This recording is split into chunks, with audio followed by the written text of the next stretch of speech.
Hi friends, welcome back to my channel. ನಾನು ನಿಮ್ಮ ಅದಿತಿ ಭಟ್. ನಾನು ಇವತ್ತು ಶ್ರೀಮದ್ ಭಗವದ್ಗೀತೆಯ 10ನೇ ಅಧ್ಯಾಯವನ್ನು ಹೇಳಲಿದ್ದೇನೆ. ಓಂ ಶ್ರೀ ಪರಮಾತ್ಮನೇ ನಮಃ. ಶ್ರೀಮದ್ ಭಗವದ್ಗೀತಾ ಅಥ ವಿಭೂತಿಯೋಗೋ ನಾಮ 10ಮೋऽಧ್ಯಾಯಃ. ಶ್ರೀ ಭಗವಾನುವಾಚ ಭೂಯ ಏವ ಮಹಾಬಾಹೋ ಶೃಣು ಮೇ ಪರಮಂ ವಚಃ ಯತ್ತೇಹಂ ಪ್ರೀಯಮಾಣಾಯ ವಕ್ಷ್ಯಾಮಿ ಹಿತಕಾಮ್ಯಯಾ.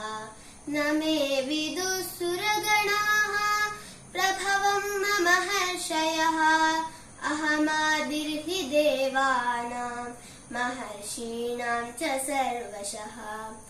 ಯೋ ಮಾಮಜಮನಾದಿಂ ಚ ವೇತ್ತಿ ಲೋಕಮಹೇಶ್ವರಂ ಅಸಮ್ಮೂಢಃ ಸಮರ್ಥ್ಯೇಷು ಸರ್ವಪಾಪೈಃ ಪ್ರಮುಚ್ಯತೆ. ಬುದ್ಧಿರ್ಜ್ಞಾನಮಸಮ್ಮೋಹಃ ಕ್ಷಮಾ ಸತ್ಯಂ ದಮಃ ಶಮಃ ಸುಖಂ ದುಃಖಂ ಭವೋ ಭಾವೋ ಭಯಂ ಚಾಭಯಮೇವ ಚ. ಅಹಿಂಸಾ ಸಮತಾ ತುಷ್ಟಿಃ ತಪೋದಾನಂ ಯಶೋ ಯಶಃ ಭವಂತಿ ಭಾವಾ ಭೂತಾನಾಂ ಮತ್ತ ಏವ ಪೃಥಗ್ವಿದಾಃ.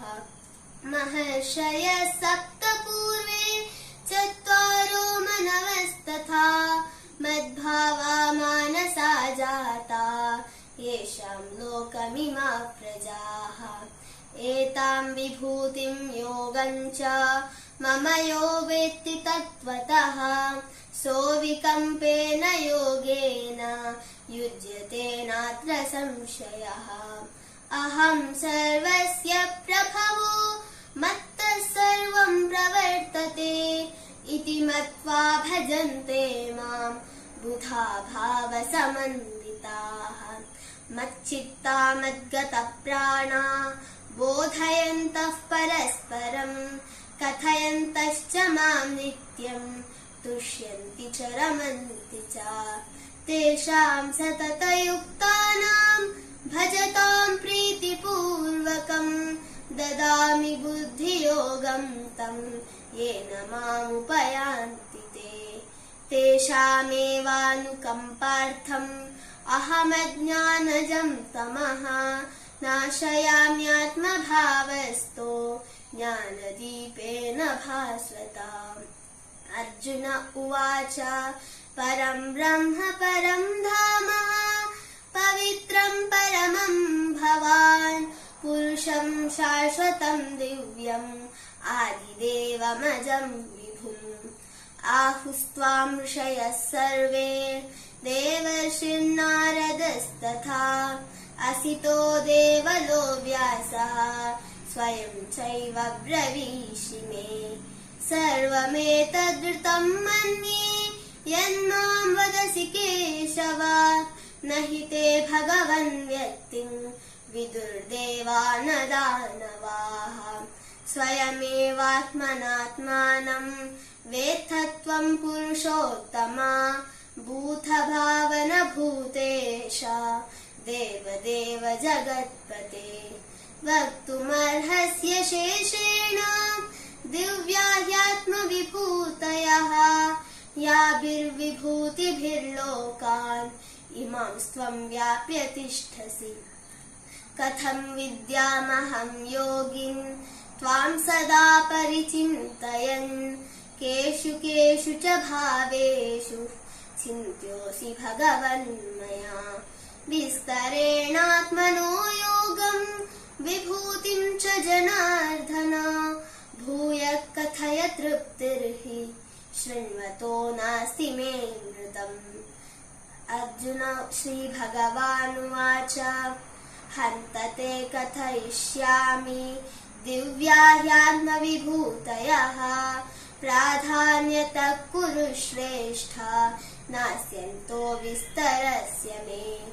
ಅಹಮಾತ್ಮ ಗುಡಾಕೇಶಃ ಸರ್ವಭೂತಾಶಯಸ್ಥಿತಃ ಅಹಮಾದಿಶ್ಚ ಮಧ್ಯಂ ಚ ಭೂತಾನಾಮಂತ ಏವ ಚ.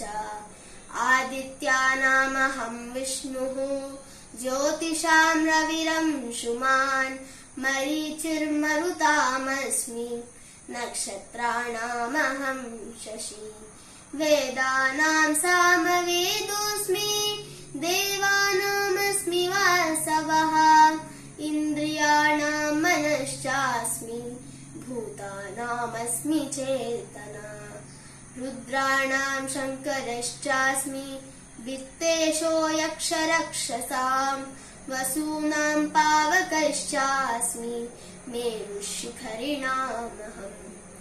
पुरोधसां च मुख्यं मां विद्धि पार्थ बृहस्पतिं सेनानीनामहं स्कन्दः सरसामस्मि सागरः महर्षीणां भृगुरहं गिरामस्म्येकमक्षरम् यज्ञानां जपयज्ञोऽस्मि स्थावराणां हिमालयः अश्वत्थ सर्ववृक्षाणां देवर्षीणां च नारदः गन्धर्वाणां चित्ररथः सिद्धानां कपिलो मुनिः उच्चैश्रवसमश्वानां विद्धि माममृतोद्भवम् ऐरावतं गजेन्द्राणां नराणां च नराधिपम् आयुधानामहं वज्रं धेनूनामस्मि कामधुक् प्रजनश्चास्मि कन्दर्पः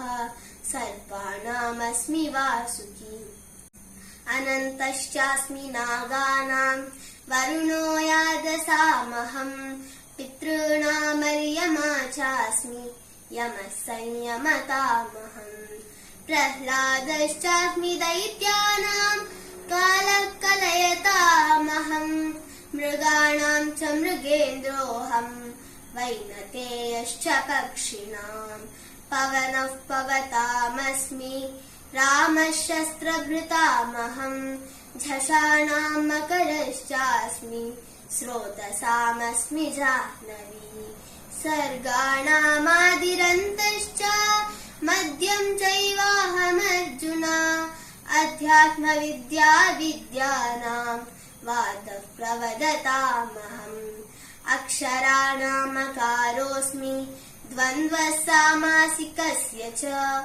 अहमेवाक्षयः कालो धाताहं विश्वतोमुखः मृत्युः सर्वहरश्चाहम् उद्भवश्च भविष्यताम् कीर्तिश्रीर्वाक् च नारीणां स्मृतिर्मेधा धृतिक्षमा बृहत्साम तथा साम्नां गायत्री छन्दसामहं मासानां मार्गशीर्षोऽहम् ऋतूनां कुसुमाकरः द्यूतं चलयतामस्मि तेजस्तेजस्विनामहं जयोऽस्मि व्यवसायोऽस्मि सत्त्वं सत्त्ववतामहम् वृष्णीनां वासुदेवोऽस्मि पाण्डवानां धनञ्जयः मुनीनामप्यहं व्यासः कवीनामुशना कविः दण्डो